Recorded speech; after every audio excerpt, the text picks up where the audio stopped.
جی، میرا نام شیما کرمانی ہے اور میں یہاں پہ عورت مارچ کی طرف سے بیٹھی ہوئی ہوں. میرے اس طرف پاسٹر غزالہ شفیق ہیں اور اس طرف منیزہ احمد ہیں، زوہا ہیں اور بندیا ہیں. ہم سب عورت مارچ کی طرف سے یہاں پہ بیٹھے ہیں اور 8 مارچ جو بین الاقوامی عورتوں کا دن ہوتا ہے اس کو منانے کے لیے یہ جو اب پروگرام بنا ہے وہ آپ لوگوں کو بتانا چاہتے ہیں. ہم نے شروع کیا تھا 2018 میں. آپ سب کو یاد ہوگا کہ پہلی عورت مارچ 2018 میں ہوئی تھی فریر ہال میں. اس کے بعد سے ہم مختلف علاقوں میں بھی کرتے رہے ہیں. ہم نے 1 مارچ جنا گراؤنڈ میں کی تھی، 1 برنس گارڈن میں کی تھی. اب اس دفعہ ہم دوبارہ واپس فریر ہال میں آئے ہیں اور فریر ہال میں ہم ایک جو کر رہے ہیں وہ تھوڑا سا مختلف انداز سے کر رہے ہیں اس دفعہ کہ ذرا سا کوئی نئی چیزیں بھی اس میں آ جائیں. تو اس کو ہم کہہ رہے ہیں عورت مارچ کا احتجاجی میلہ. تو یہ ایک اس میں میلہ نما چیز ہوگی. اس میں کچھ نئے فارمیٹس ہم نے رکھے ہیں کہ صرف جیسے مین سٹیج پہ کیا جاتا تھا ہمیشہ ویسا نہیں ہوگا مگر اس سے بڑھ کے ہوگا تاکہ ایک سنجیدہ طریقے سے گفتگو ہم لوگ کریں اپنے آڈینس کے ساتھ اور آپ لوگ اسے دیکھیں اور ریکارڈ کریں تاکہ ہمارے آگے کے جو ڈائریکشنز ہیں وہ تعین کیے جائیں کہ ہم آگے عورت مارچ کو کیسے لے جانا چاہتے ہیں اور ہمارے کیا مقاصد ہیں. ابھی جو ہم نے ڈیمانڈس کیے ہیں وہ ابھی آپ کو بتا دیے جائیں گے مگر میں 1-2 چیزیں پہلے ہائی لائٹ کرنا چاہتی ہوں کہ پاکستان میں اس وقت عورت مارچ کیوں ضروری ہے. کیونکہ ایک سیاسی ماحول جو بن گیا ہے وہ اس کو کاؤنٹر کرنا بہت ضروری ہے کیونکہ یہ سیاسی ماحول ایک بہت ہی مسوجنسٹ ہے، عورتوں کے خلاف ہے، بہت ہی سیکسسٹ ہے اور بہت ہی طبقاتی انصاف کے خلاف ہے. ہم دیکھتے ہیں کہ وہ عورتیں ٹارگٹ ہو رہی ہیں مستقل جو کہ عام عورت ہے. جو عورت سڑک پہ نکلتی ہے وہ ٹارگٹ ہو جاتی ہے.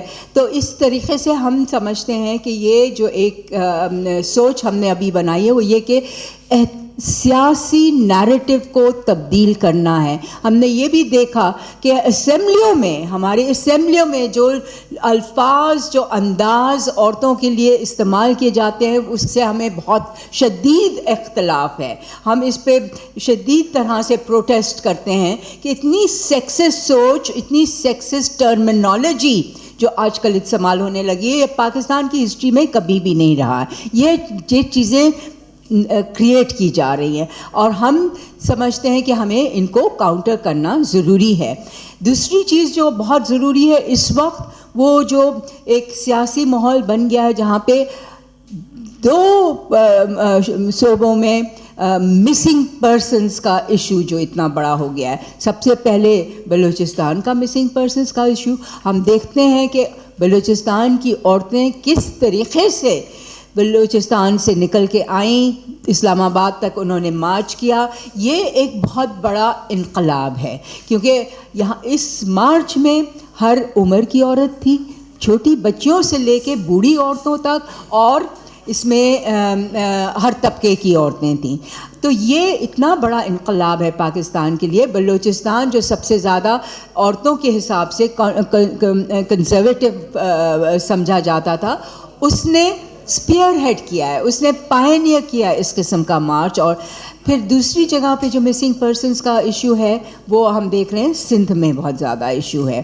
تو اس پہ ہم لوگوں نے بھی بہت کام کیا ہے. ہم نے ساتھ ساتھ مائنورٹی رائٹس مارچ بھی بنایا تھا، اس کے ذریعے سے بھی ہم نے بہت پروٹیسٹ کیے تھے اور جب بہت سارے لوگ مسنگ تھے تو وہ مستقل پروٹیسٹ رہی اور ہمیں کامیابی بھی حاصل ہوئی. تو 2 لوگ جو ہمارے مین سپیکرز ہوں گے اس دفعہ مارچ میں ان میں سے ایک ہوں گی سمی بلوچ جو کہ بلوچ مسنگ پرسنس کو ریپرزینٹ کریں گی اور دوسری ہوں گی سسی اور صورت لوہار جن کے والد کو پہلے مسنگ کر دیا گیا تھا، اس کے بعد ان کو قتل کر دیا گیا.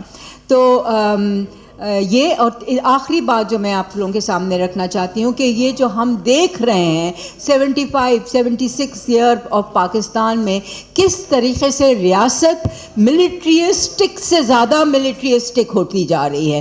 ہر چیز میں فوج، ہر جگہ پہ فوج. مطلب ہم دیکھتے ہیں کہ اسکولوں سے لے کے ہاسپٹل سے لے کے مطلب جہاں پہ ان لوگوں کا کوئی تعلق نہیں ہے، زمینیں، گھر، ہر چیز کو آکیوپائی کیا جا رہا ہے. اور فائنلی ہمارے جسم کو بھی ملٹری انداز سے آکیوپائی کیا جا رہا ہے. اس پہ ہم احتجاج کر رہے ہیں کہ وی ول ناٹ الاؤ دس. ہم جب تک ہم زندہ ہیں ہم اس کے خلاف ریزسٹ کرتے رہیں گے. تو یہ جو احتجاجی میلہ اس دفعہ آرگنائز کیا گیا ہے، دس از آور، یہ ہمارا غصہ بھی ہے، our anger as well as our resistance.